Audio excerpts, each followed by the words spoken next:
up this big puppy here. It changes on me. So give me a second here.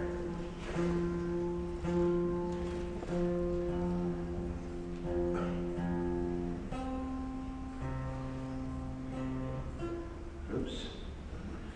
Tighten up just there.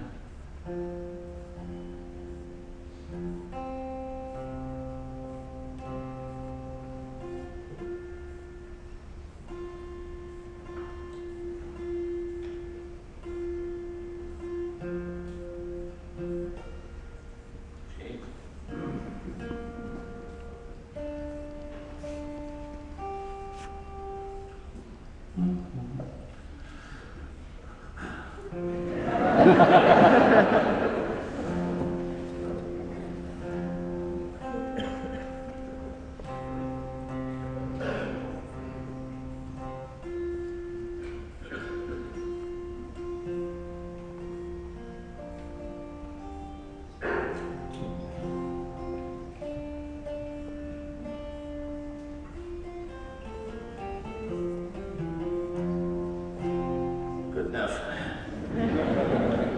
Well, you know, it's just got 12 strings. They're not usually all out. I remember back in the summer of 1965, that was a long time ago now, I had gotten out of high school that spring. I turned 18 that summer. I was getting ready to go to a college out in Montana, in Billings. But I had the summer off, and so I was playing in these little coffee shops and little, places past the basket kind of things. I was just basically looking for pizza money. And I was doing good in pizza in the summer of '65. But I got a call somewhere in that summer from some other friends of my father's, guys who I really loved and admired, a couple of fine blues guys, Sonny Terry and Brownie McGee. These were like guys that whenever they came to town, they were really close friends with the family, and I would sit right up in the front and I would watch everything they did like a hawk to see if I couldn't figure out what it is they was doing. Nobody played the harmonica like Sonny Terry, even to this day. And Brownie McGee was a totally underrated but awesome guitar player. And these guys would just play their stuff, and I would just sit there and stare. And then if I couldn't figure it out or something like that, I'd go ask them, and they would show me. And they called me up and they said, "Arlo, we hear you're playing a couple, places. Would you consider opening a show for us on the West Coast in Los Angeles?" And I was so excited. I mean, I don't know how it is around here, but back on the East Coast, when you're about 14 or 15, 16 years old, you wake up one morning and it's just like, West Coast. Gotta get to the West Coast. And it lasts for a few years or something, but it was that way even back then. I wanted to go to the West Coast. I wanted to go to California, And now I had a reason, now I had an excuse. And I told my mother, I said, "Mom, I'm going to the West Coast. I'm going to open a show for Sonny and Brownie in Los Angeles." She looked at me with suspicion. She said, "Arlo, if you're going to the West Coast on your own, well, naturally you have to stay with family or friends." I said, "Mom, we don't have family or friends out there." She said, "Well, then the next best thing." Well, the next best thing was this guy I was just talking about, Ramblin' Jack Elliott. He had hung out with my father for a couple of years on the road, took care of him. My mom figured that would be a good idea.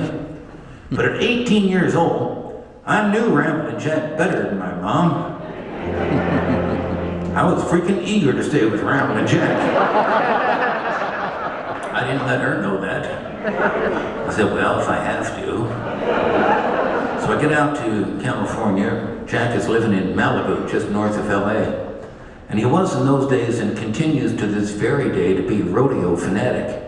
So the very first thing we did was we put down my stuff in his house, walked back out the door, down the road to a rodeo arena that was right there. The Trancas Riders and Ropers Association was having some event going on that day at that rodeo arena.